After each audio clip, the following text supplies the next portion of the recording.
unfortunately a lot of people don't know about Silme and Gene and the struggle that the Committee for Justice for Domingo and Viernes led.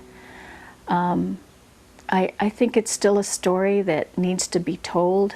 I think, you know, it's interesting that it's only recently, in this last June, that the Bayern USA actually just issued a statement about Silme and Gene. This is the first statement, and it's how many years now? Almost 30 years that Bayern USA has issued anything about Silme and Gene. So even in the Philippines, I'm not sure what the legacy about Silme and Gene's death has been. Jolene and I are working now to try and get Silme and Gene's name included on a wall that's erected in memory of the victims of the Marcos regime. We're trying to get Silme and Gene's name and other people here in the United States that had worked during that period of time here in the United States to be included there, so that we can memorialize Silme and Gene as part of that movement, that their struggle was part of the struggle in the Philippines to overthrow the dictatorship.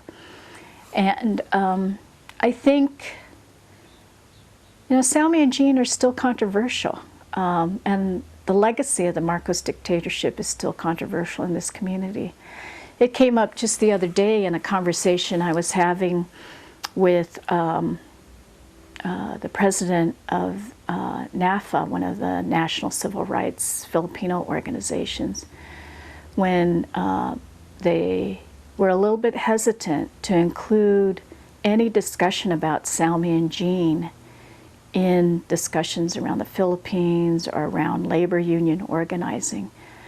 And it's interesting because the Marcos regime has been gone for how many years, but yet people don't want to remember how the community was so split during that period of time. People did not want to take up a position around the dictatorship. They didn't want to take up a position about U.S. support for the dictatorship. And just as well now, they don't want to take up, you know, discussion about the U.S. role in the Philippines. So it's still very controversial. I think we need to do a lot of education work about what the whole struggle for the Committee for Justice was about, but that it was an astounding victory that people need to know, because it was a message that we will not let political assassinations happen in this country, and that we will expose what the U.S. role and the Philippine role was. And I think the legal case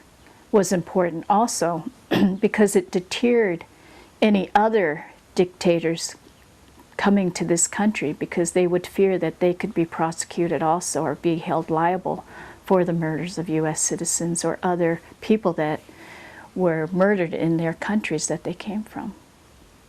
So it has a profound impact that I think people still don't realize.